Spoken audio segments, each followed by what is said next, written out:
दोस्तों ये बात तो तय है कि Godzilla x Kong the new empire इस साल की सबसे बड़ी फिल्मों में से एक होने वाली है, जिसमें हम बिग टाइटन बैटल्स को देखने वाले हैं। वैसे देखा जाए तो हाल ही में रिलीज हुई टीवी स्पोर्ट्स टाइम कॉमिक्स वगैरह से हमें जो जानकारी मिली है इस मूवी से रिलेटेड, उसे हम आपको इस वीडियो में डिटेल में बताएंगे। जैसे कि गॉडजिला रोम में क्या करने वाला है, मास्टरवर्स और पैसिफिक रिम के बीच किस तरह का कनेक्शन हो सकता है, और इस मूवी में हमें कुछ नए मॉन्स्टर्स देखने को मिलेंगे। और इस वीडियो में हम कुछ नए सीन्स का भी ब्रेकडाउन करने वाले हैं, और वीडियो के एंड में गॉडजिला का मास्टरवर्स में वापसी होगी या नहीं, इस पॉसिबिलिटी के बारे में भी चर्चा करेंगे, और कई सारे लीक्स के बारे में भी हम डिस्कस करेंगे। तो इन सभी चीजों को जानने के लिए आप वीडियो में बने रहना, और ध्यान रहे कि इस वीडियो में मूवी से रिलेटेड कोई भी स्पॉइलर आपसे नहीं कही जाएगी, और जो मैं आपसे डिस्कस करने वाला हूं वो पहले ही ऑफिशियली रिलीज किया जा चुका है, इसी कारण ये कोई लीक नहीं है। पहले हम इस वीडियो में कुछ नए सीन्स के बारे में बात करने जा रहे हैं, और हम देखने वाले हैं कि एक अमेजिंग फाइट गॉडजिला, कॉन्ग और स्कार किंग के बीच होने वाली है, जो बहुत ही अमेजिंग होने वाली है। जहां पर हम देखेंगे कि कॉन्ग फुटबॉल की तरह स्कार किंग को मार रहा है, दूसरी ओर गॉडजिला जो है वो अपनी पूंछ से स्कार किंग को मानो कि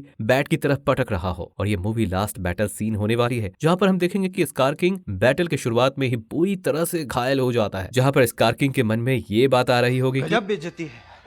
वैसे तो ये पहले लीक हो गई थी, बट टीवी स्पॉट में इसे ऑफिशियली बाद में रिलीज कर दिया गया। और दोस्तों इसलिए इस सीन को इस वीडियो में शेयर करना बहुत ही जरूरी हो जाता है। अब इस सीन से हमें साफ साफ पता चल जाता है कि स्कार किंग कॉन्ग और गॉडजिला को अकेले नहीं हरा सकता, और इसी कारण से इस मूवी में शीमो एक बहुत ही इंपॉर्टेंट भूमिका निभाने वाला है, जिसमें हम इन सीन्स में देख पा रहे हैं कि शीमो गॉडजिला को बिल्डिंग में पटक पटक कर मार रहा है, वो भी बहुत ही आसानी से। और दूसरे सीन्स में हम देख रहे हैं कि बहुत सारे एप्स कॉन्ग पर अटैक कर रहे हैं, और जब कॉन्ग कहीं से भाग रहा होता है तो हम देखते हैं कि कॉन्ग का ये जो राइट वाला हैंड है वो इंजर्ड हो चुका है। मतलब ये है कि पहले से ही शीमो और स्कार किंग से बहुत खतरनाक वाली फाइट कर चुका है। इससे साफ साफ पता चलता है कि शीमो जो बहुत ही पावरफुल है, उसने ही इसके बाएं हाथ को तोड़ दिया होगा। इस सीन में मैं आपको बता दूं कि ये स्कार किंग के जेल से भाग रहा होता है, इसी रीजन से स्कार के साथ वाले एप्स उसका पीछा कर रहे होते हैं और अटैक भी कर रहे होते हैं। और ये जो एप्स हैं इन्हें स्कार किंग ने भेज रखा है, और इस सीन में अगर आप गौर करेंगे तो इसमें आपको स्कार किंग का कोई भी मार्क नहीं दिखेगा। लेकिन जब आप स्कार किंग और उसका साथ दे रहे बाकी स्पीसीज जो एप्स होते हैं उनको देखते हैं, तो स्कार किंग के साथ ही एप्स के बॉडी पर स्कार किंग का मार्क आसानी से देख सकते हैं। और स्कार किंग ने जिन टाइटन्स और एप्स की स्पीसीज को अपना बंदी बना रखा है वो सिर्फ उन पे मार्क डालता है। इससे ये पता चलता है कि ये सारे स्पीसीज स्कार किंग के लिए ही काम करते हैं। जहां पर हम कॉन्ग की सेना और स्कार किंग की सेना के फिजिकली अपीयरेंस में डिफरेंसेस देख सकते हैं, जहां पर कॉन्ग की सेना के जो स्पीसीज हैं वो ज्यादा मस्कुलर लग रहे हैं, तो वहीं कॉन्ग के एप्स जो हैं वो पतले लग रहे हैं। कॉन्ग के स्पीसीज के एप्स का हेड शेप राउंड यानी कि गोल है, तो वहीं दूसरी ओर स्कार के स्पीसीज के हेड में जो ज्यादा फर्क नहीं है। इसका मतलब ये हुआ कि ये टाइटन्स और एप्स की किसी डिफरेंट स्पीसीज से संबंध रखते हैं। फिर एक दूसरे टीवी स्पॉट में हमें ये भी दिखाया जाता है कि स्कार किंग के वेपन पर जो क्रिस्टल लगा होता है वो किसी डायरेक्शन में इशारा कर रहा था, और इस सीन को अगर ब्रेक डाउन करें तो हमें समझ में आता है कि स्कार किंग शीमो की तरफ इशारा कर रहा है। एक्चुअली में गॉडजिला और कॉन्ग पर हमला करने के लिए बोल रहा होता है वो, पर हम देखते हैं कि स्कार किंग शीमो को कैसे कंट्रोल करता है, और फाइट के बीच में वो शीमो को फाइट के लिए डायरेक्शन दे सकता है कि अब तुम्हें फाइट करना पड़ेगा। और फिर हमें पहले मूवी में गॉडजिला और शीला की फाइट देखने को मिली थी, तो आखिरी में ये दोनों टाइटन्स आपस में क्यों लड़ रहे हैं, इसका जवाब हमें Godzilla cross com second part के इस कॉमिक बुक में देखने को मिल चुका है। पर हम देखते हैं कि रेमंड मार्टिन नाम का एक हंटर वही ये सब करवा रहा होता है। अगर मैं इसे पूरे डिटेल में बताऊं तो पूरी वीडियो इसी डिटेल को बताने में लग जाएगी। और अब हमें दिखाया जाता है कि गॉडजिला रोम में मौजूद कोलिसियम में रेस्ट कर रहा होता है, और ये एंशिएंट रोम मॉन्यूमेंट होता है जहां पर सालों पहले ग्लैडिएटर फाइट होता था। और इसी सीन से गॉडजिला वर्सेस शीला के फाइट के बाद वाली सीन का पता चलता है, जहां पर गॉडजिला शीला को हराकर कोलिसियस में आराम करने के लिए बैठ जाता है। और वहीं हमें comic book Kong cross Godzilla 100 comic में एक नए कैरेक्टर को देखने को मिलता है जिसका नाम स्पाइन क्रॉलर होता है, और ये टाइटैनिक टाइगर के शेप का टाइटन होता है जिसकी बॉडी और पूंछ पर नुकीले बोन्स बनी होती है, और इसका माउथ साइबर टूथ टाइगर की तरह होता है, और इनके कैनाइंस को देखकर तो आप दंग ही रह जाओगे। और ये हम एक्सपेक्ट करते हैं कि ये टाइटन हमें Godzilla cross Kong the new empire movie में देखने को मिल जाए। तो फ्रेंड्स, इस नए टाइटन को देखने के लिए कोई भी बंदा एक्साइटेड होगा। और इस ट्रेलर में जो सबसे इंटरेस्टिंग बात थी वो है इस मूवी का CGI, जहां पर हम कॉन्ग को किसी शिप में देख रहे होते हैं। वहां पर कॉन्ग में जो CGI इफेक्ट डाली गई है वो बहुत ही पुअर लग रही है, और उम्मीद करता हूं कि ऐसी पुअर CGI हमें मूवी में ना ही देखने को मिले तो ज्यादा बेहतर होगा। होगा। वैसे इस मूवी में बहुत ही ज्यादा मास्टर फाइट्स होने वाली है,